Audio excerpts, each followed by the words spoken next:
Dagi Jinyen Gipe Sonam Ki Rola Benjir Sangye Druparsho.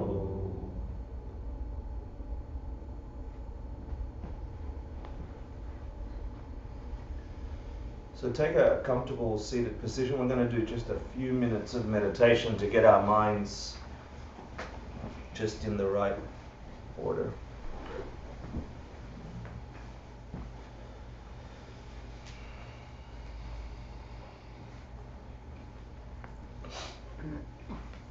If you've got a meditation practice, just make sure you're seated comfortably. And if you haven't got a meditation practice, make sure you're seated comfortably. The key is your spine is straight, and your body won't be a distraction for your mind. Promise yourself that whatever is stirring in your mind, you can pick up in the next 10 minutes from now. So if it's something you're hoping for or you're wondering about, give yourself a beautiful rest from worrying about it. You can pick it up with a fresh mind later. And if it's a pain or a suffering or a memory, that will be there safe and sound for you in 10 minutes. So just allow yourself a freedom to be present with your mind. It's a beautiful freedom. So to start that, just focus your mind on your breath. Breathe normally through your nostrils and just observe as if it's the first time you've noticed the breath entering and exiting your body through your nostrils.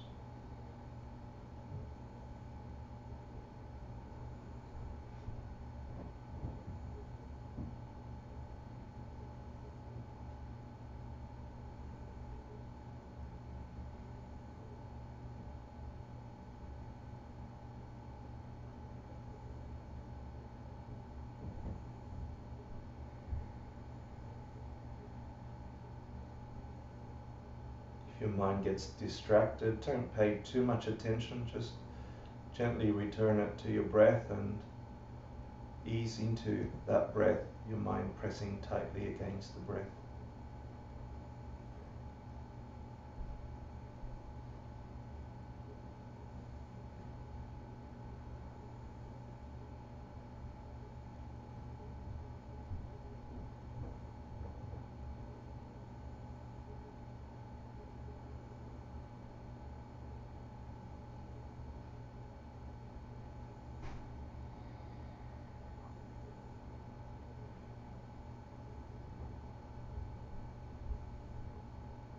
Now, out of all the beings you have ever been aware of in your life up to now, bring to mind, call upon the most enlightened being you can imagine, real or imaginary. Maybe it's a wise professor, maybe it's your lover, it's your parents, it's your teacher, your guru. And as soon as you think of them, try and bring them to mind in their complete form. They appear in front of you, either physically or energetically. The idea is to get your mind's awareness on as much of them as possible.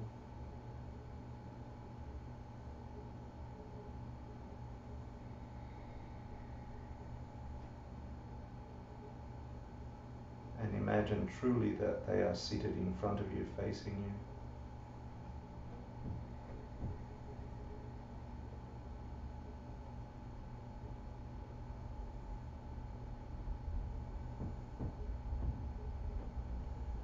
If you have a beautiful imaginative mind, see if you can create a manifestation of their highest qualities.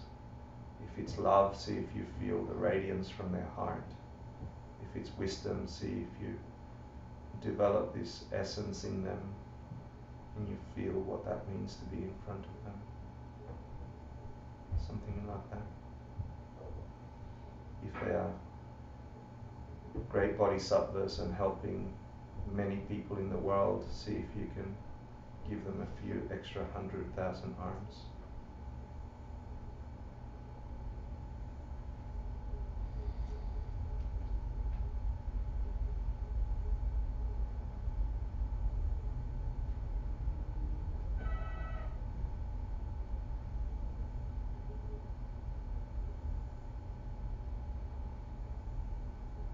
make them some kind of offering of something beautiful you've recognized on the planet.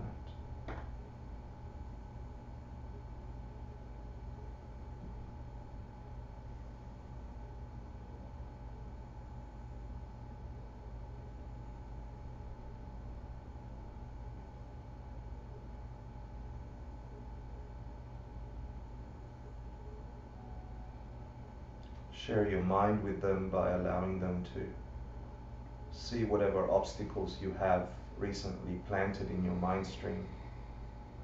So see if you can review your day or your week and say, well, I wish I hadn't done or thought or acted on such a thing.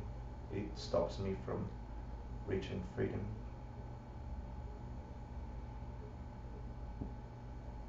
The fact that you can share it with them helps you clean it.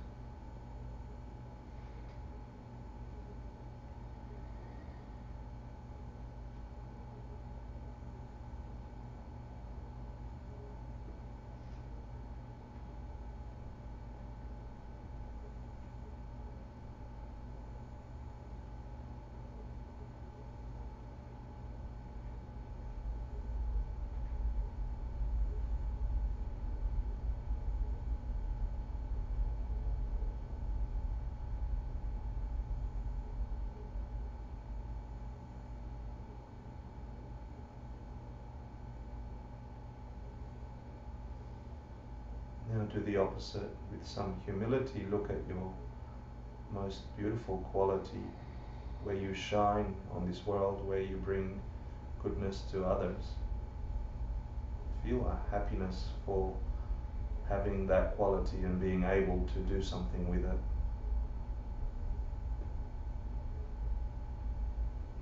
Share that with your teacher.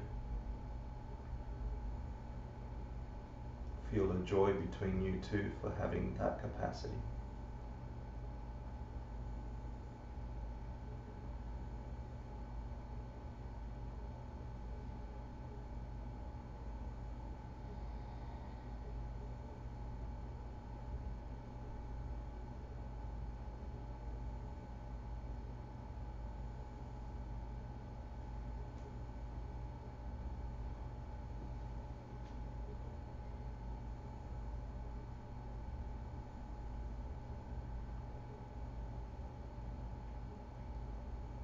And then think of people that you know that also have beautiful qualities. Your friends, your family, people in this room now thinking about their goodness. And feel some kind of joy, a happiness for having that in the world. Be happy for them.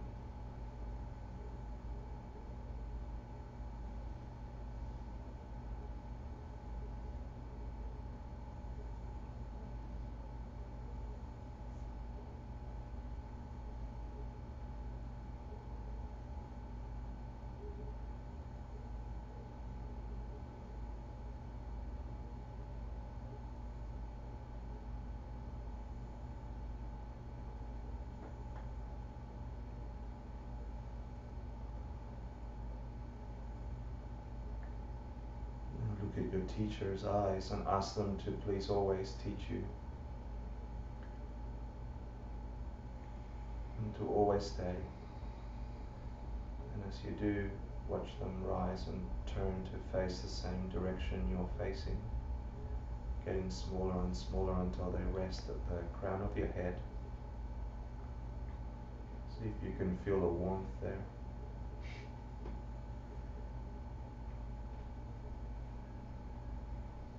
All their highest qualities condensed, available to you whenever you need them.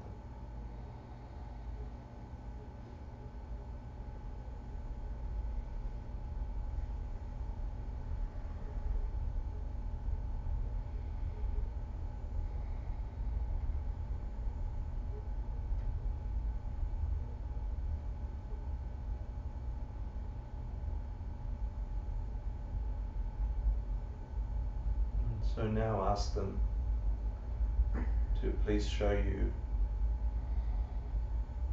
how it's possible to reach enlightenment. If it's possible to be free from cycles of suffering or cycles of behavior that causes suffering.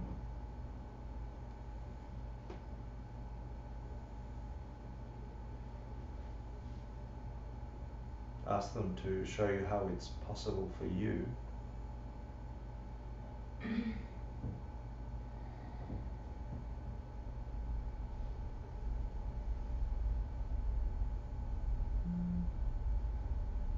to show you how it would be to feel complete bliss and freedom.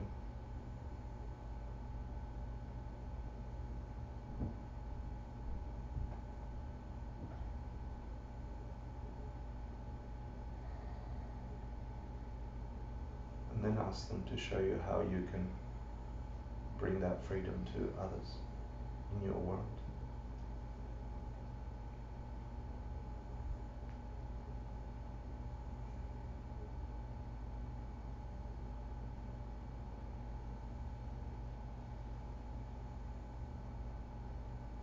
And with that thought, see if you can hold that feeling, and let's review some Bodhisattva vows. Thank you for doing that meditation, that was nice.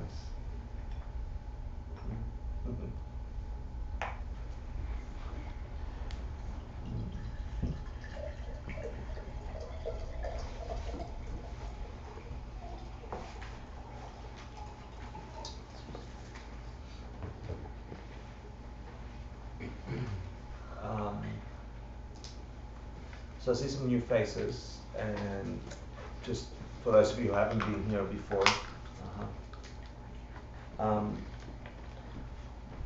we're a third of the way into a 5-year course, which is like a doctorate of philosophy taught at Tibetan monasteries.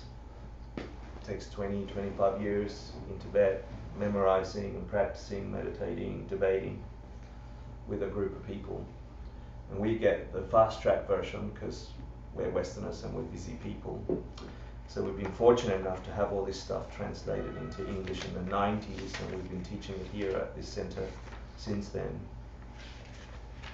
We're a third of the way through, so we've got a whole bunch of assumptions with the stuff that we're learning.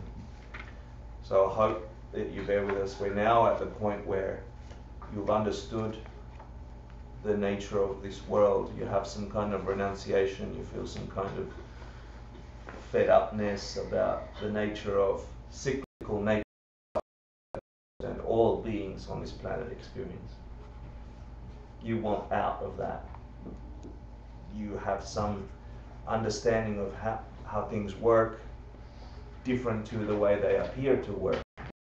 And with that understanding, having studied karma, having studied the idea of emptiness, you get this renunciation and you begin to investigate the nature of existence, particularly the way your mind creates your reality. And it is real, not magical, not out there, fluffy.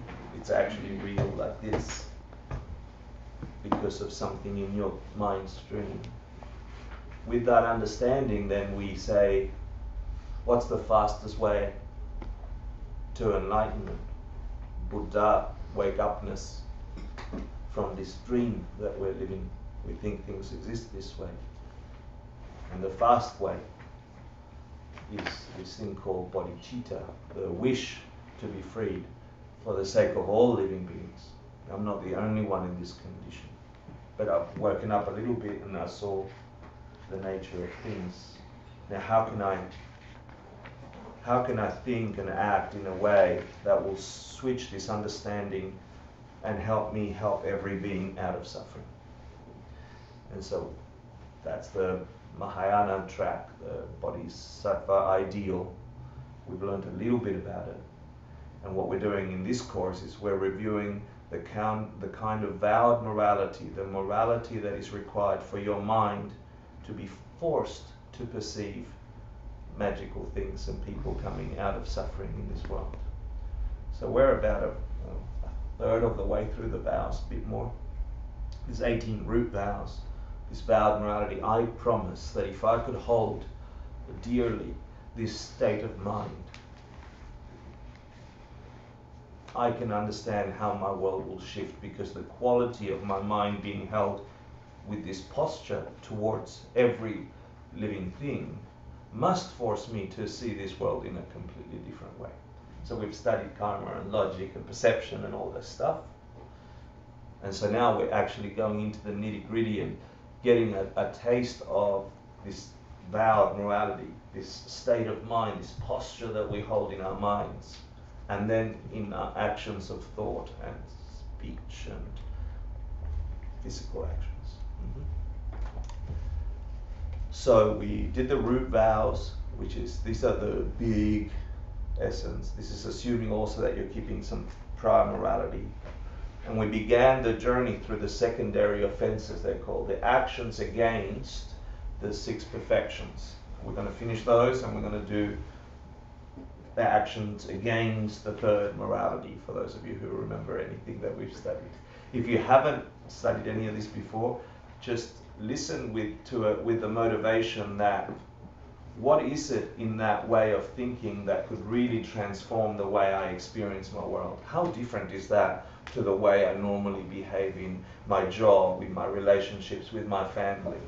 The 7 billion humans living on the planet are seeking something, seeking some happiness, seeking some freedom, seeking some things.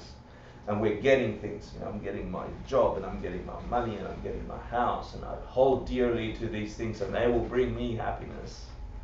And then all these things go away really quickly if you're aware of it, or they get ripped from you when you're old and haggard like me. So the idea is to wake up a little before you get it forced out of you, and so instead of a suffering, you have an understanding of the nature of the world.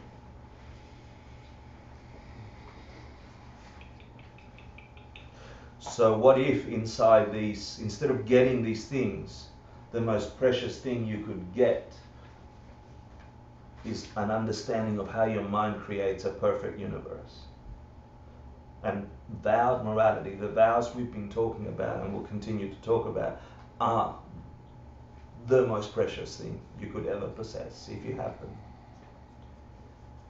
So if you listen to that with that motivation, having understood the karma and emptiness discussions that we've had before, you could see how they could function quickly to clear away obstacles in your experience of life and generate an experience of life and living that is blissful, magical, and real.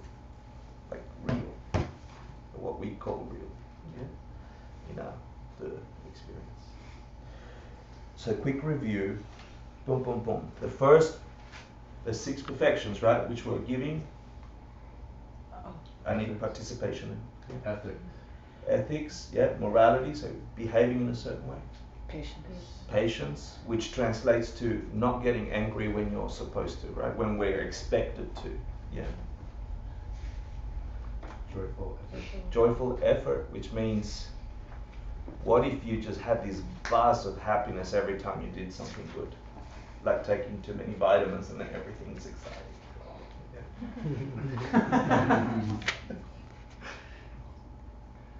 Every time you did a goodness, you got this rush of, oh, that was awesome, I want it again. Want it again. Yeah, because you see how it changes the world. Then the 5th perfection, is? Concentration. So it's the perfection of being able to work with your mind in a certain way, to have your mind do certain things. Yeah? Meditation, concentration. And the last perfection is the perfection of wisdom, which is a synonym for seeing the nature of the world, emptiness. Yeah, the wisdom is, it's so simple, right? And then it's so deep. Wisdom is, ladies and gentlemen, the world you are living in isn't the way it appears. Ladies and gentlemen, we're living in a world that appears a certain way. It's not that way at all.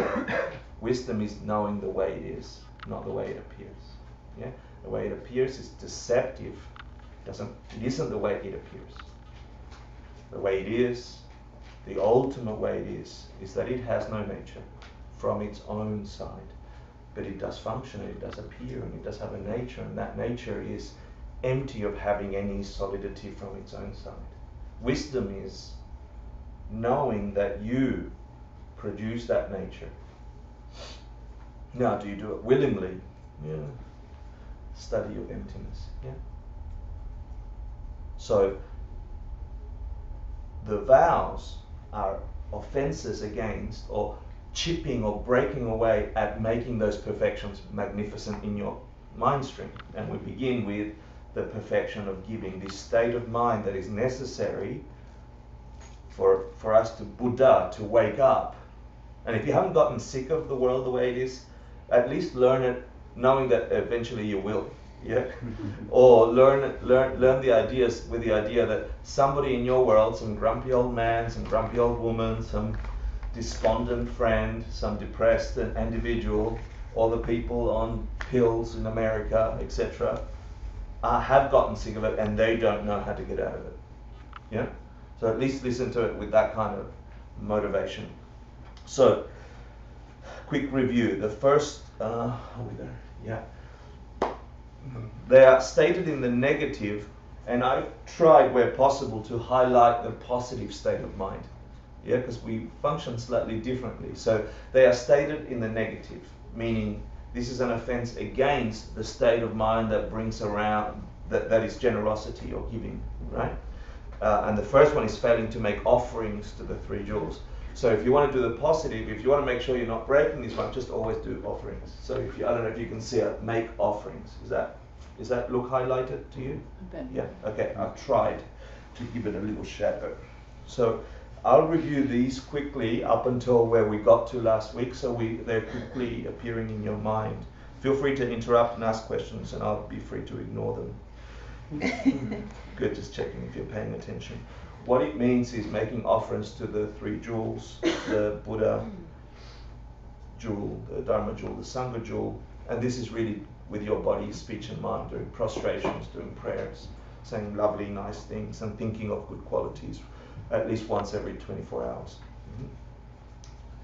hours. Allowing thoughts of desire to go on, so this is failing to try to stop inappropriate thoughts, and you know when you're having these things where you're lulling in a desire that will make you do something negative to get that thing.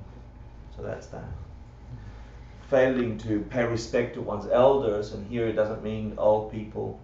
It means people that have had these vows before us. So beings that have been working with these states of mind before we have. So this is paying respect where respect is due. So if somebody were to come in here and they've had Bodhisattva vows, or have had some kind of abnormality, and it's appropriate to, give them a good seat, get up, and make sure they're looked after, and this kind of thing. Failing to do that is breaking this vow. So they have to be worthy, of those qualities. Any questions so far? Good. Failing to answer questions. I actually have a question. What if you don't know? I mean, it's funny that you should have it at this vow, right? You should just assume everyone has Bodhisattva vows?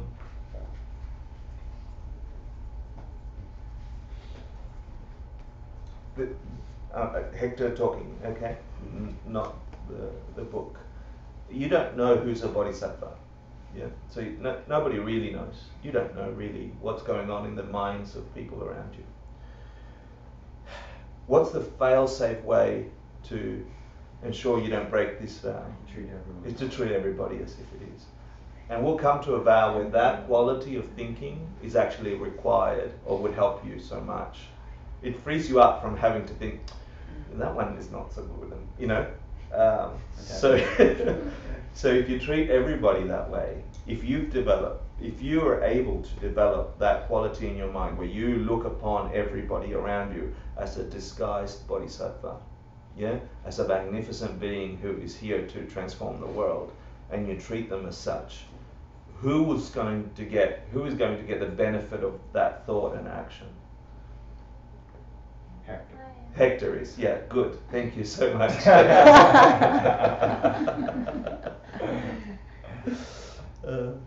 You. Yeah. Yeah. And the key is, how can you really help anybody ever? Knowingly and certainly. Yeah? Is if you've had a realization and experience that transformative, if you've Buddha, if you've woke up, yeah, then you can really say, Hector, get off the cushion, let me share with people what's really happening, you know?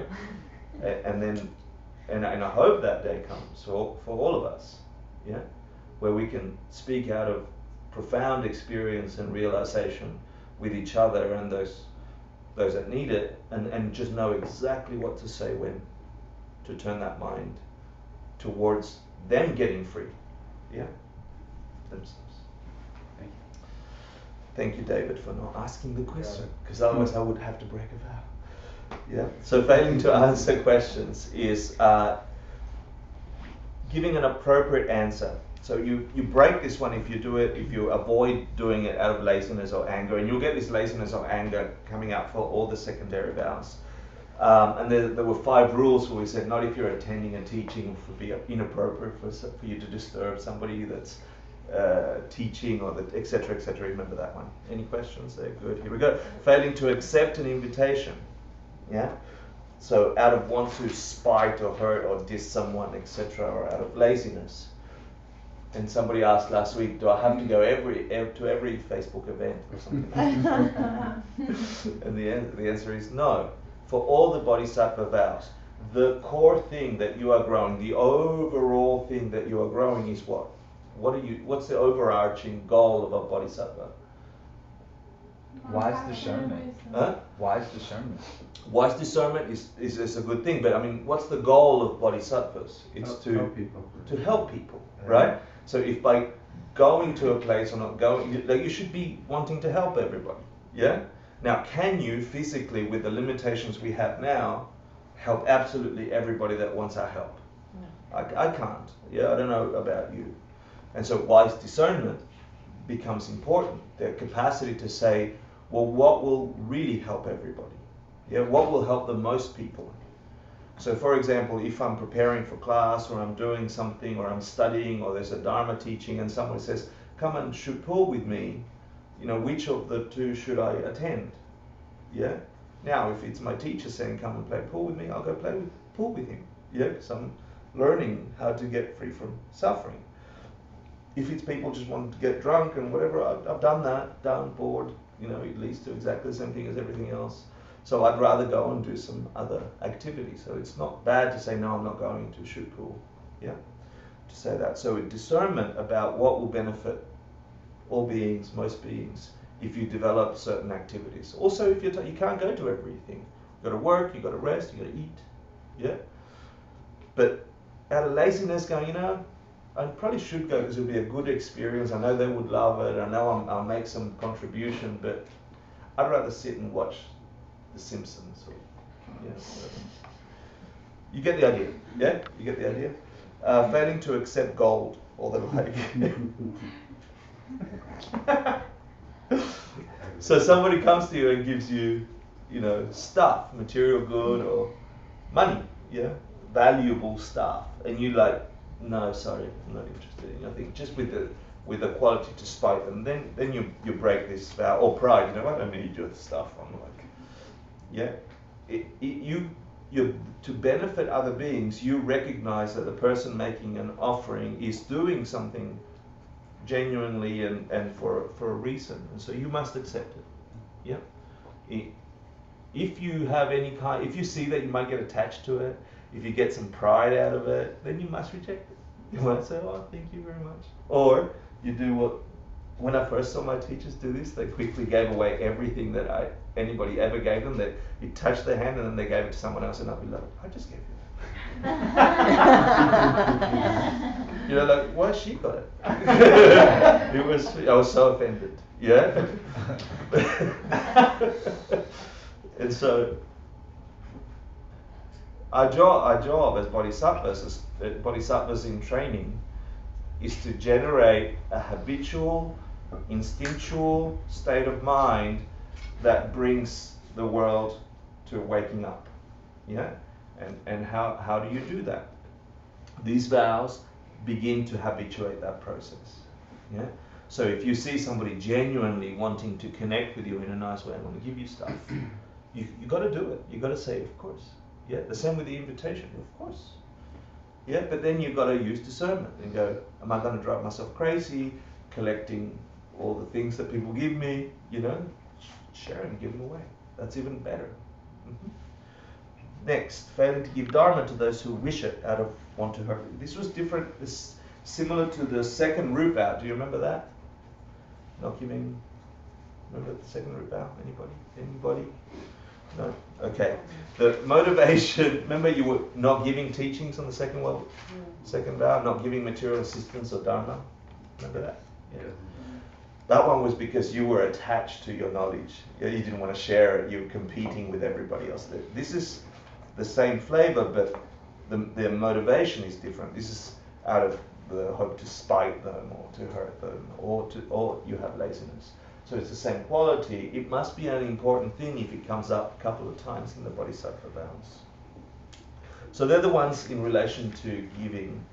We began the ones on morality, and I took the opportunity to talk about morality as the natural morality which affects all beings on the planet. You know, the idea that to kill another being, to kill a living thing, is fairly accepted throughout the world as something that is not so good, especially for the thing dying. Yeah.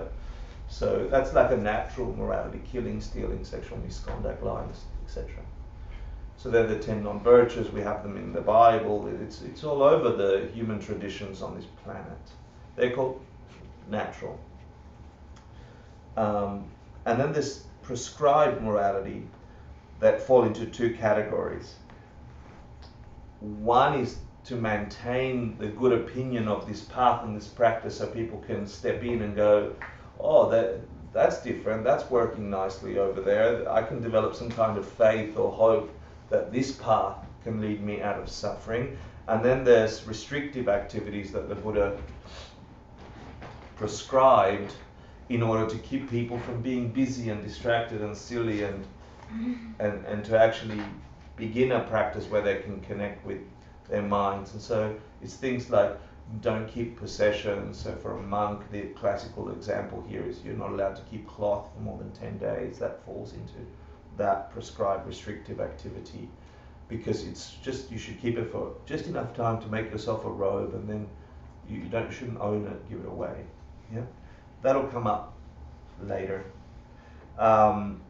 With the natural morality, as bodhisattvas in training, we should keep that better than others. Yeah, we should be exemplars of that.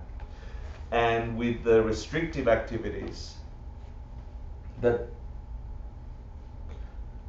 like the keeping cloth, for example, as bodhisattvas in training, we should take into account that with discernment, that the job of a bodhisattva is to help many living beings. So if somebody that has cloth, it would be better for everybody else to keep it for a long time or keep warehouses of it than you should for the benefit of other beings. Yeah? So for those particular vows, so there's rules over there. When in doubt,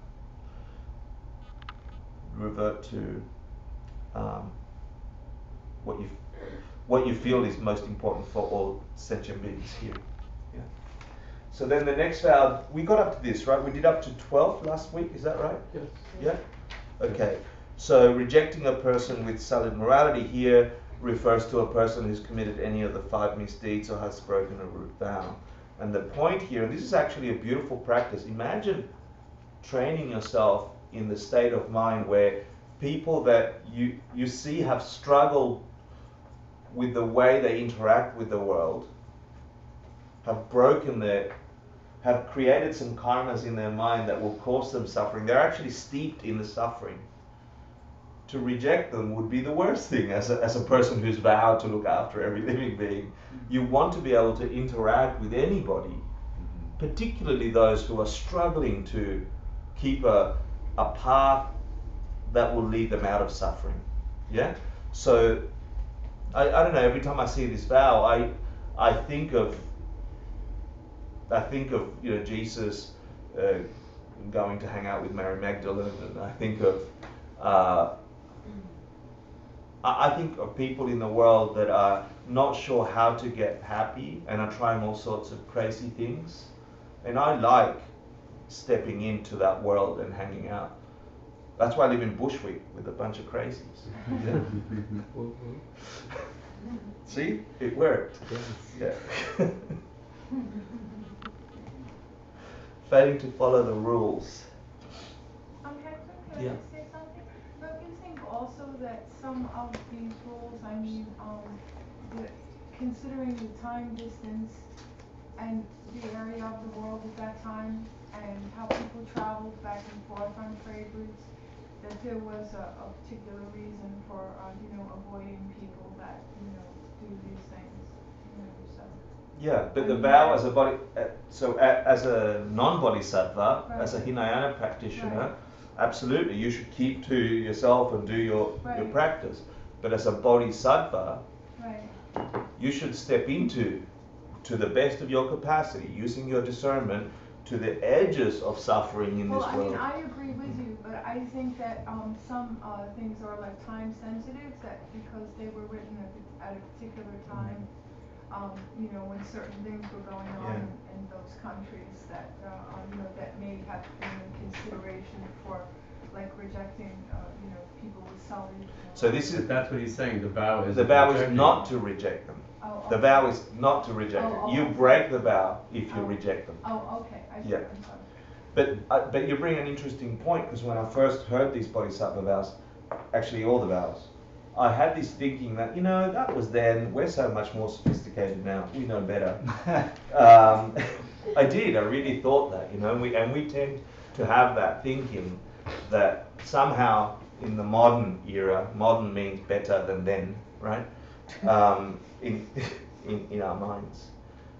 If you truly see that an enlightened being could exist, and that a being could perceive what's right to do for somebody in 2013 in New York City, yeah? Then the words they spoke and the way they said it is for a reason. And there is something in that. There's something in us being able to connect with these ideas and say, look at the ideas with logic and reason and step into them and see what happens. Like the Buddha said, don't trust me, test them like gold, etc. But once you drink it, see what happens. Then you've internalized them. So I've moved from that thinking when I first started learning about these ideas to now I have had a personal experience I can share with you to say, when you do that, when you take personal responsibility of grabbing an idea that was spoken by an enlightened being, passed down, meticulously recorded through the ages, right? And then you put it on like a suit, and then you move in that suit, or you drink it and it's inside you, magic happens. It's our job to make it so. You see what I mean? And so there is something beautiful, and it'll come to, after we finish the 46 secondary vows, there's a few additional rules that people say you should consider. Yeah, you should also practice as a bodhisattva, and I'll share with them, and one of them is that. Just made me realize I read somewhere that there was actually no recording of the Buddhist teaching in his own language, and so I kind of like that telephone game you play when you're younger, and you wonder like how the message has changed after like 7 people. I wonder if there's discussion about that. Yeah, there is. There's, I think, 3 councils, or there were more. The first council is when all the beings that were there present at the time of the Buddha got together. They had skills that we don't have right now, skills to be able to quickly memorize what was being said, and they could repeat it verbatim. And that was a practice at the time, and this is where chanting and recitation comes from, yeah? So when you do the Heart Sutra, for example,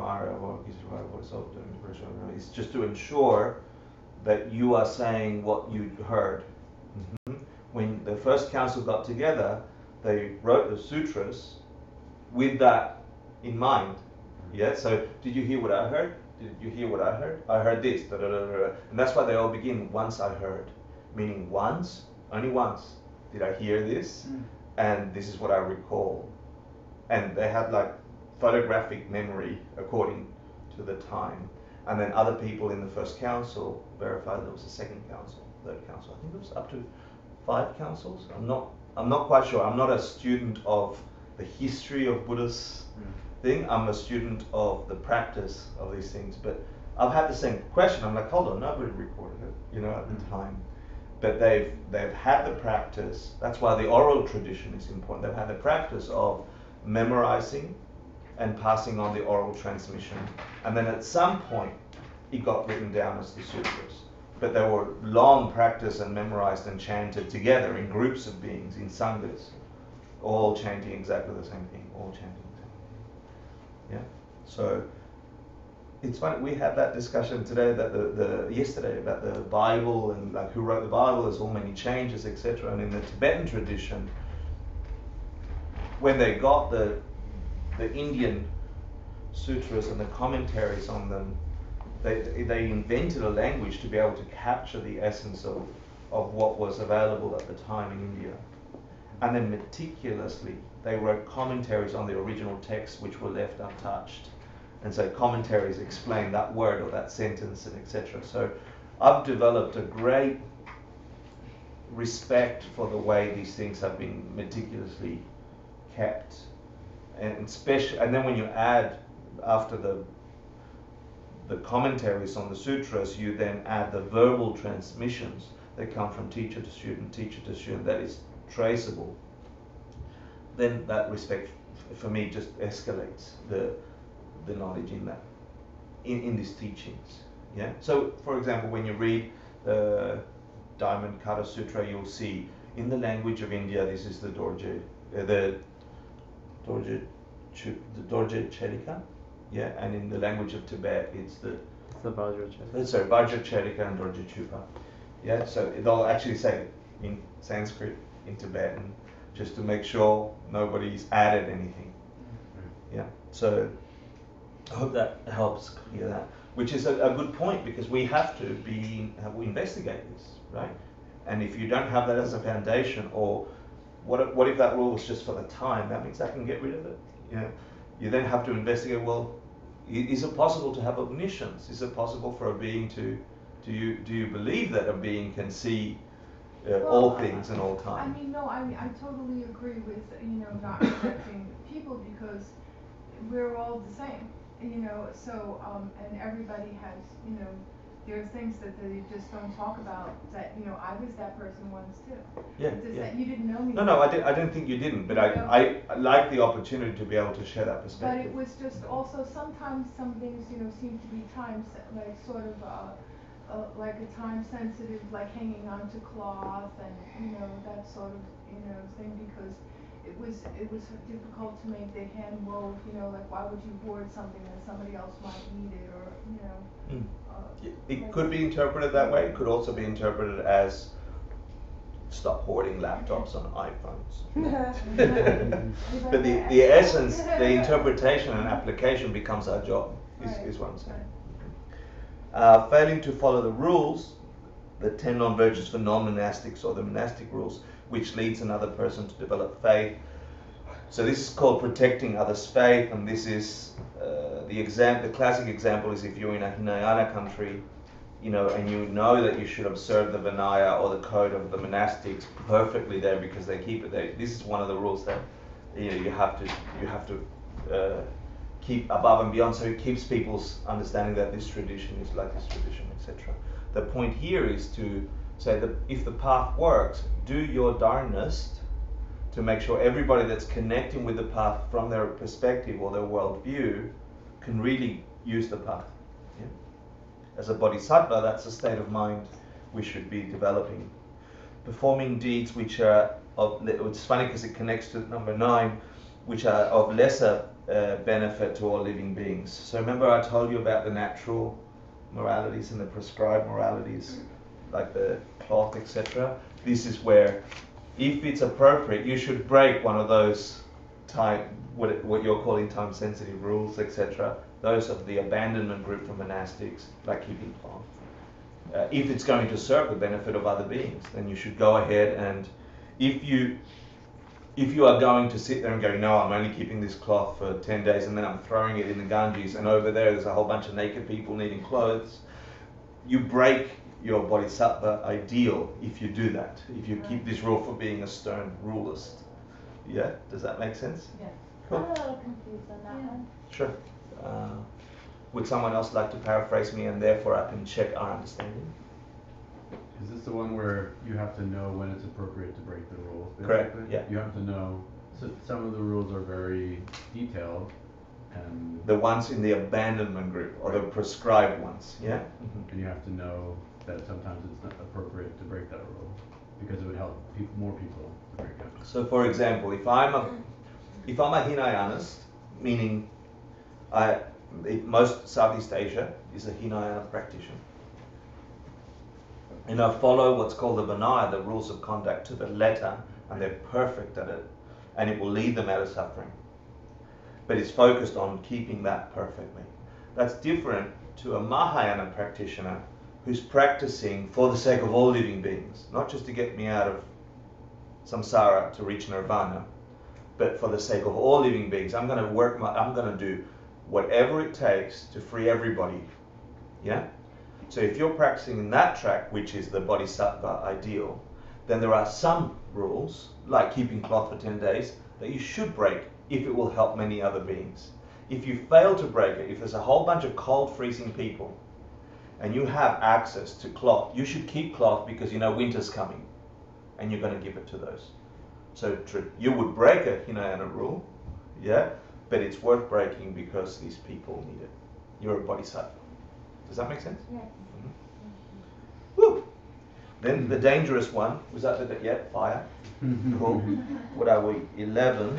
We talked about that in length, yeah?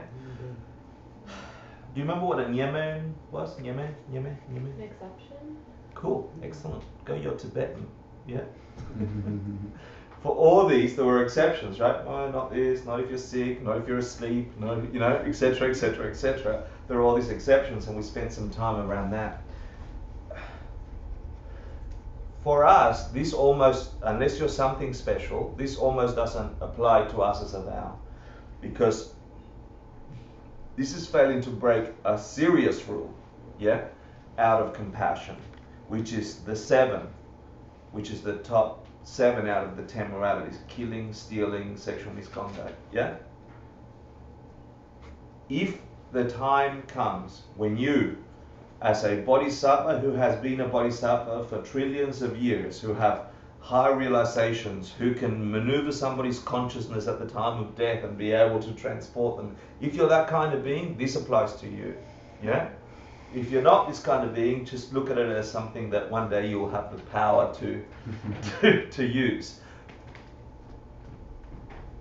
What this means is there could come a time where, for the sake of all beings, for the majority of beings, for a greater number of beings, you might have to break one of the 7 as the last resort. If there's no other way that you could interact in this situation to save a whole bunch of beings, etc., then you must do one of the 7 from the 10, which is killing, sexual misconduct, etc. And the classic example here in this text refers to the Buddha before he was a Buddha, when he was a bodhisattva and he was traveling on a boat with 350 other beings, one of which was about to murder everybody, and he got omniscience, he got to see, he got a clairvoyance, he got to see that this being would do that, and there was no other way that he could stop this tragedy from happening other than killing that being. It means also that you're willing to take on yourself the consequences of that action, which means a rebirth in the lowest hells, or a rebirth that is filled with suffering because you've destroyed a living being. Does that make sense? I thought you said something last class about like going to help and coming right back. Yeah, but it's not like, it's called Basketball. as a consequence. If you did it if you are a bodhisattva that has practiced for trillions of years, if you are absolutely certain that killing that being will free the 350, if you are capable of maneuvering their consciousness through the bardo, yeah, and if you are willing to take on the consequences, which means I will have a lower rebirth, hell rebirth in this instance, it becomes a virtue. If those things are true, it becomes a virtue, and you must have the consequence. And the consequence is you must experience the suffering you created, because that's infallible. Yeah? And so they call it bounce back, trip to hell, which is like a ball, like a basketball. But it's still a lifetime. It's still like you still an have entire rebirth. You'll have a rebirth down there. Yeah. Okay. Yeah. Which time goes slower, etc., etc. Right. I don't know the exact answer for that story, so I don't know how long he spent down there. I thought it was just like a couple seconds. Yeah, no, I made it sound that way. But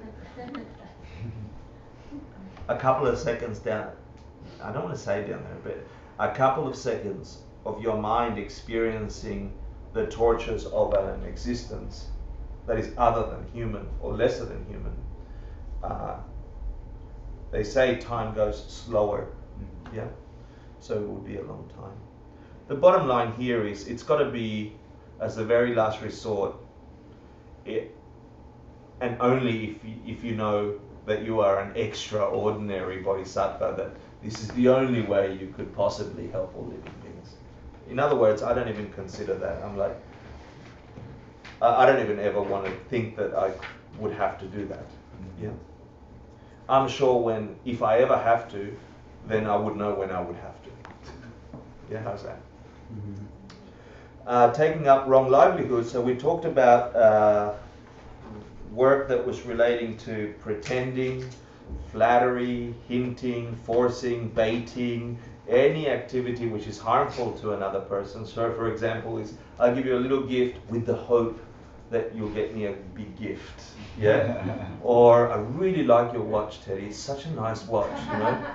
Oh, does anybody know the time I don't have a watch? So any kind of livelihood which requires that kind of behavior, which is all our livelihoods, okay? Like if you've worked in the world that I've worked at, you are usually encouraged to lie and cheat, even the tiny small things.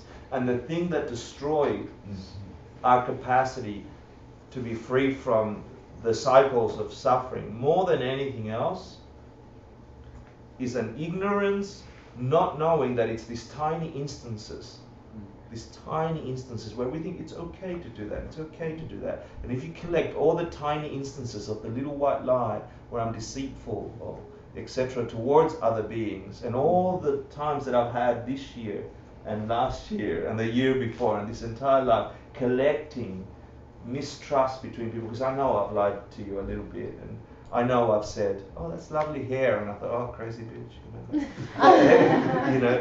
If only I know those times where I've done that, yeah. And we have a whole level, like low level radiation acceptance that's okay. That's okay to live, and it's that thing that grows in the garden of our minds and creates this broken world. Okay, so I've thought about this a lot because I have worked in retail for a really long time. Oh, okay. What, like, okay, say someone has like the worst dress on, or like, and they're like, I love this. Like, what do you say? No, like, no. You can say this is better. I've sold things. Yeah, no, I mean, I've done that too, but like, take something you know is really better quality and say, that's nice, but this is better. So you just so choose not to answer the question. You don't really have to So lie. what's the benefit for that being? You have to make with your best information at hand, okay? Does this is the thing that you like self-existently? So you apply your wisdom, your emptiness, karma, and bodhicitta, right? So start using all the stuff we've learned. So is there a self-existent nature to that dress that you think looks terrible? Is the terribleness coming from the dress? Can't be. Because she thinks it looks great. Because she thinks it looks great. Right. Okay. Right? Right. So what's your job? on the planet, the big job. Oh, the big job. The big job. To help people and eliminate suffering. Yeah, so to get free from these cycles of stupidity that we're forever living in until we die. Yeah, we get caught up in these cycles of I like you, I don't like you, I hate you, I love you, dead. To get free from that, like, oh, here I am again, another relationship, and it worked and it didn't work, no, Yeah. dead. So to get free from that, we're all in that. Yeah. So what? She likes a purple dress with pink polka dots. You know? So if she likes it and if she's happy, then you choose your words so you're not lying. Yeah? Okay. So there's no lying by omission. I love that you like that. Okay. Do you think it looks good on you? Like you begin to alter your behavior and your language. Yeah? And if they desperately need you to say, oh, but do you think it's good? I mean, it's that proverbial question, does my ass look big in this? You know, there's no answer you could ever give anybody. It has to be yes. Yeah. Like, no, it's a lie, you know? Yes, it's offensive. What do? You perceive a big ass. You know, it's like, no, you're lying. You know? So, does anybody have an idea what to do then when you're caught in between these seemingly two choices that both lead you to negativity? Is that when silence teaches everything? No, because that could escalate one of the negativities. I mean, sometimes it could, right? You can use it to teach a little lesson, like if, say, like somebody's talking about their big butt, you could say, you know, why is your physical form so important to you that you pick on yourself? But you've got to judge whether that's going to be good for that person to have that dialogue, right? Well, I mean, you could say, you know, nicely, like, you know, you're a beautiful person and you're alive and healthy. Why are you? If I'm fixed on my big butt, I would hear that and go, she really thinks it's big. Yeah. You were going to say something? I forgot. Okay. What I was trying to bait you is there's always distraction. Your comment almost did it, right? There's always distraction, yeah? Yes. And so if you're perceiving that there's no way out of this dual, that's bad and that's bad, yeah? My teacher, Geshe Michael, says, you know, drop a cup of tea or something, you know? And then all of a sudden, everyone's like, oh, what happened? Oh, let me fix it. And then it's forgotten and then nobody has to do it. So have a good reserve of things you could break. Yeah, at work. I want to say that's a really important spiritual quality, actually, to be able to skillfully distract someone's mind especially when you're with friends, and you see them go into their patterns where they start to recreate negativities that you know aren't helping them. I think it's really important and skillful to be able to ninja their mind for them. Yeah. Skillfully bring up a topic that they can latch onto with as much skillfully bring up a topic that they can start generating virtue upon, as opposed to recreating that banging the head against the wall thing. Yeah. Definitely. And so I think that applies a lot to retail situations as well. Yeah. You can completely just change the subject. I was just gonna say that something I might do is ask, like, what is the look that you're going for? Nice. Yeah. You know. Well, I'm not in retail anymore. No, but this is something different. what But I I do get what you're saying. what I love about the discussion is that this is where it's at. There is no sitting in a cave and you're looking after all sentient beings who are out there outside the cave. This is where you put these vows into practice. Somebody walks up to you in the retail store, they call you up on the phone. This is really, truly, there's no other place where you have to get your mind from behaving in one way and struggle between the old way. And that struggle is called a virtue. Yeah, that struggle against, should I give them a white lie and hope for the best? Yeah? If you are aware of how you manufacture your world, that lie must come back as deceitful information in your world. And if you're certain about what you've studied and you understand how that's going to return, in your perception of a world that somebody says to you, hey, I really like your dress today. And then because you've got that seed in your mind, she's like, she's lying. But somebody really liked her in that clothes. But you've been doing lots of little white lies. And then next time someone says to you, I like the way you look, you know, really mean it from my point of view. Because you've got that seed, you begin to say, oh, I think he's lying. Yeah, I'm not really lying. It's your perception that people are lying. So this is where it comes from. You're seeding stuff in your mind. Look, the wonderful thing about understanding this philosophy and understanding these vows in particular, because we're getting now to the finite vows. We've already done the 10 non-virtues and the pratimoksha vows. We're getting to a refinement of how we perceive the world and how we enact our behavior in the world. The beautiful thing is that it leads you to freedom. The terrible thing is that it leads you to freedom. You know, because it is something you have, once you know it, it's like a good curse. You can't unknow it. If it makes sense to you that seeding your mind in a certain way produces a reality in a certain way, you can't unknow that once it's made sense, unless you get a bigger understanding. So that's hard, because then you are forced to work against your old patterns, and that doesn't feel great. What was it that I just shared on Facebook today? Someone put that up. Oh, the video that you... Huh? Not the football thing. That was awesome. It was... The meat. The meat was terrible. Yeah. Chompa, what's his name? Who follows him on Facebook? Chompa? Chungam Chumpa? Yeah. Chungam Chumpa. He says the bad news is that you're falling. Oh. And there's no ground. And the beautiful news is that there's no ground. Yeah. You're falling uncontrollably, and the beautiful thing is that there is no ground. Yes, but it's a heightened state of being once you know this information. Once you know a tried and tested method of transforming your state of being and therefore your world, it's a responsibility beyond anything I've ever had. It's changed what I've had to be in the world. I thought I was going to be something else, you know. You can't not know something once you know it. I want freedom, I want freedom, I want freedom. You know, like we've all wanted this. And here it is. It wasn't quite what I expected. Of course not. You've been asking for freedom from a fish tank perspective. You're now in the ocean. It's big. It's big ocean. It's not a fish tank. Why is this all under the category of taking up wrong livelihood? All the discussion that we're having? Well, like the pretending and the flattery and the lying and hinting and all that stuff. Like, because it's trying to get, a livelihood is trying to get some income, for example, so you can feed yourself, pay rent, etc., right?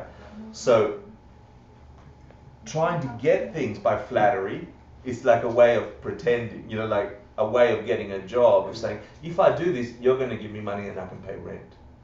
You know, so it's like having a consistent work that requires you to flatter other people in order. I quit my bottle service job basically when I started studying.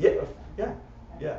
So it is more likely that we'll do these behaviors under the auspice of trying to get a. I just figured out. Yeah. Good, excellent. And then Master Bodhisattva, I think it was, he was a teacher of a teacher, 980, something like that.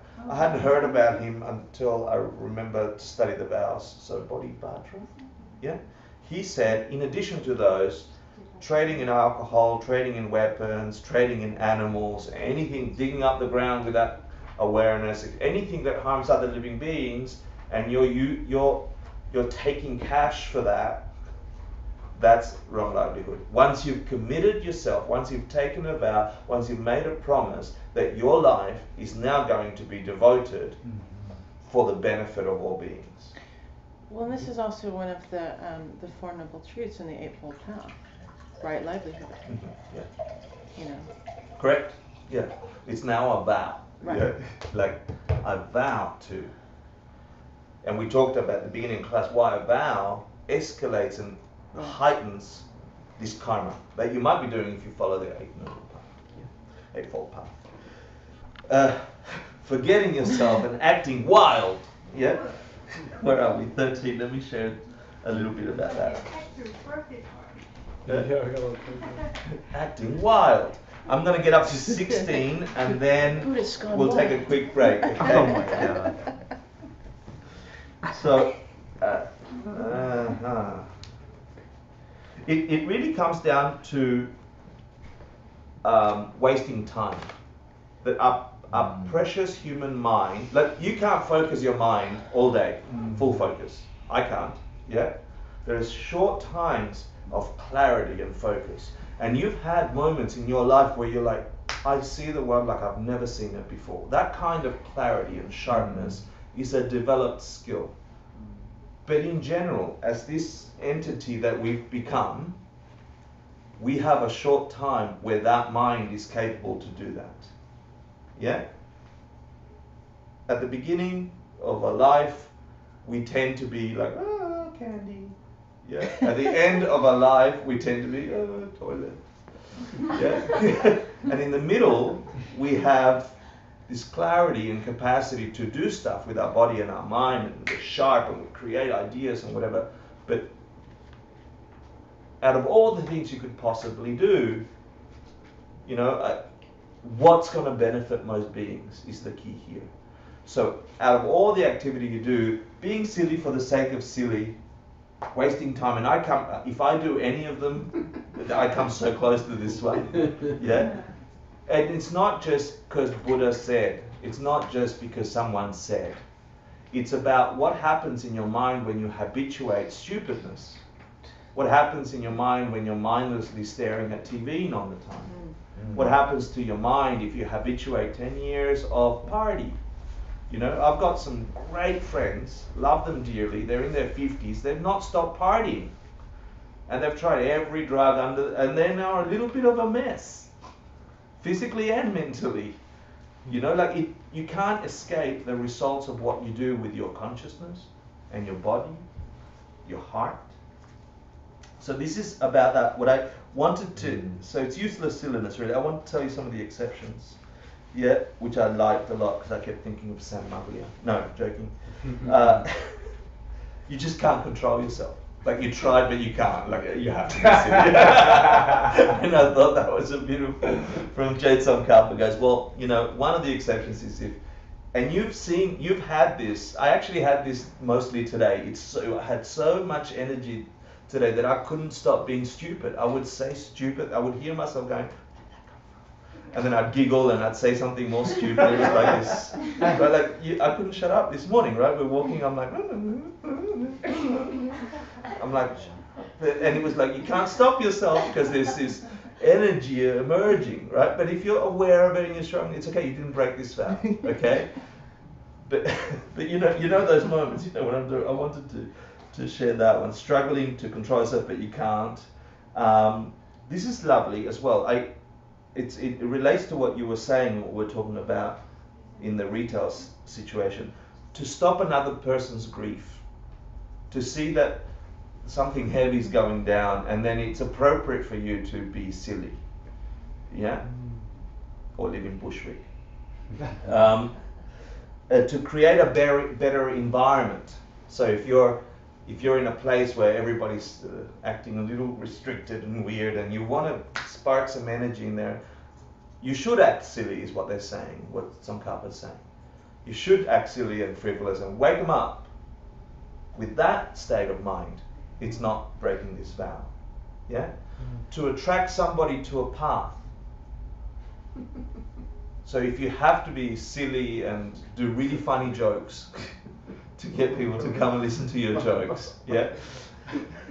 I just love the idea that the only way to attract someone, like you've tried everything else, it's really silly. It's just really, really silly, and they think, I like you, I'm going to go hang out with you, yeah? But if you know it would free them and they've tried all these other things, and then it's okay, yeah? Just coming back to Trungpa Rinpoche, basically, and that whole idea or the school of like crazy wisdom, right? Yeah. And where it's then applied with skill to shake people out of preconceived ideas of how reality is. So like someone like Trungpa would come to Dharma teachings drunk. Yeah. and shock his students to break their habitual pattern of like a monk having to be a certain way. So skillful means. So this is what it's saying. Your motivation must be, and look, can I tell your motivation? no. Who else can tell your motivation but you? So there's no tricking anybody when you take these vows on in your heart and your practice. You got to know yourself. You were going to ask something. What about comedians? Yeah, I don't think they should be around. Sorry, that was me comedically answering your comedian question. Yeah. Thank you. Late reply over there in the corner. Yeah. No, comedians actually laughing, opening up your heart is one of the most beautiful ways to connect us all. Yeah. I just want to say, as a Bodhisattva too, like it's really, really cool. You guys are familiar with the website Funny or Die? Yeah. It's really, really cool to like close your laptop and take a minute and set an intention that you're gonna watch some funny videos for someone that you know is depressed, and then lose yourself in laughter, and dedicate it at the end. Then That's it's nice. engaging in It's lovely. comedy or things like that with a good intention. Nice. Beautiful. Thank you. There's this one, misconception about bodhisattvas. Is it up there? Thinking that you only have to travel through the cycle of suffering life. Meaning, you know that there's this common belief out there that people say if you're a bodhisattva, then you're going to be stuck in samsara until all the living beings are free and you're happy about that. The implication here is, it's a misconception about Buddhism that you are happy to have deluded state of mind, have mental afflictions, suffer in the cycle, that you think that's a real good way to help everybody get out of suffering, right? It's like inside out thinking. The sutras never said that. The teaching here is referring to the only way you can really help beings is by having those realizations yourself, by getting yourself out of suffering yourself. And then being happy to appear in a world in samsara in order to free living beings. So and the misconception became, oh, you don't have to practice all that bodhisattva stuff and reach enlightenment or reach nirvana. You don't need to do that. To help everybody, you must stay in the suffering cycle. So to think that way is breaking this vow. Yeah, so it's an important thing. Thinking that bodhisattvas don't like to reach nirvana. Failing to stop rumors about yourself. Can I ask a question about the previous one? Yeah. So where does that fall into line with the idea that suffering purifies karma?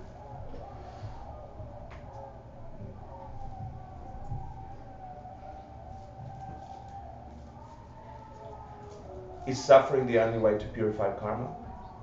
That's not how we teach purification, actually. Yeah. So it's also a Western misconception that karma means I'm suffering. Karma is every bliss you have also. Karma is, the word karma means action. It's actually the movement of your mind. Anytime your mind moves from one to another state, I'm happy, I'm sad, I'm hurting, I'm joyful. It's a karma. Every experience we have is a karma. So, and we have innumerable numbers of karma, potential karmas in our mind as potential, because we've been around for innumerable years. Just this lifetime alone is produced enough karma for us to generate incredible existences and experiences. Just the sheer number of intentions we've had on this world. So the idea that that you have to suffer in order to clean out karmas isn't it's a misconception of Western thinking about karma. But not necessarily that you have to suffer, but that suffering is a form of purification of karma. Is that When you suffer or when you have any kind of experience, you are using up that karma. When you are enjoying yourself, you are using up that karma. Yeah, so yes, suffering will purify or get rid of that potential seed, because once the tree comes out of the seed's no longer there, purified it, our potential's gone. Now you've got a tree that's about to plant a whole bunch more of these karmas, right? So there are other ways to purify karmas. There's Yeah, but every time you suffer doesn't mean you're purifying. no, exactly, because if your response to it is, that's what I meant by the tree has got the potential to create 1,000 more other seeds. Every time you have a very strong suffering experience, if your ignorant mind responds to it with the same ignorance that planted the karma, you are all of a sudden filled with that state of mind. Yeah, and then that becomes a habit, and then you can't even see it, and then it becomes the way it is, and that's how you have states of being that are other than human. So understanding that there is a cessation to suffering. It's I the know, mind. I know. It is. They'll run out of Yeah, steam. yeah. They can't sustain that for too long. No, it's a good question.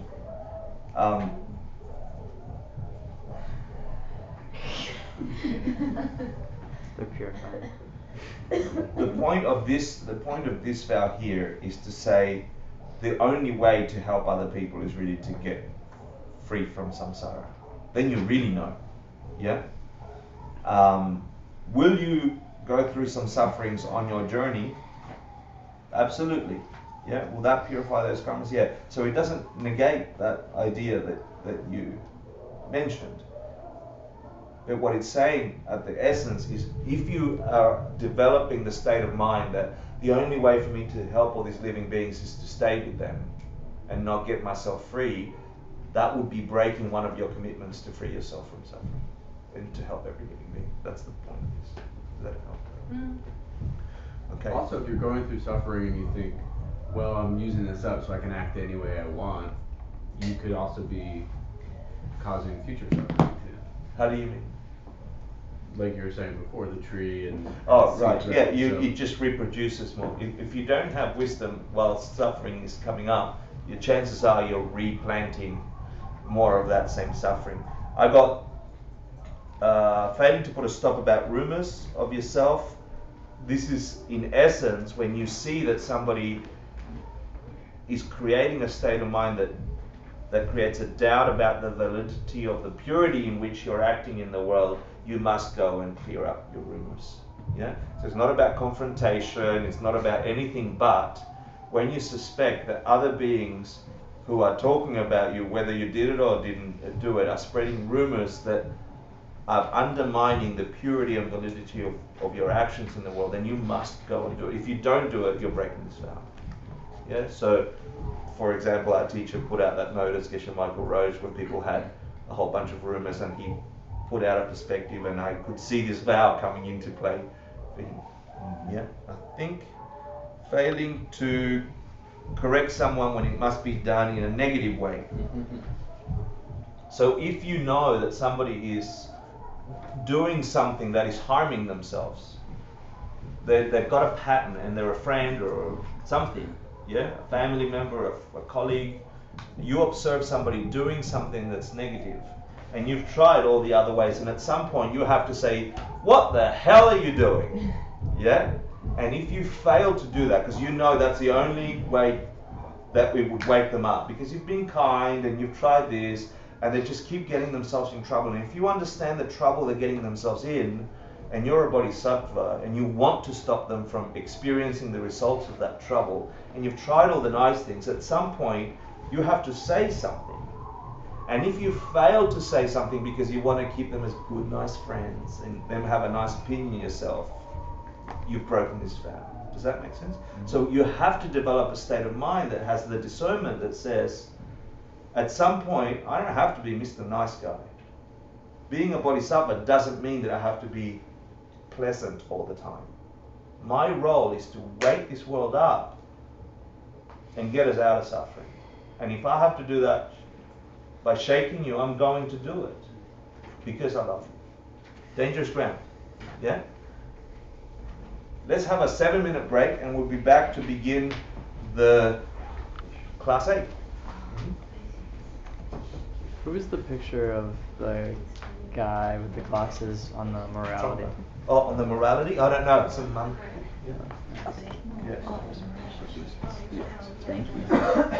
David's really bad at acting. Were you acting? Hi, how are you? Get through. What's the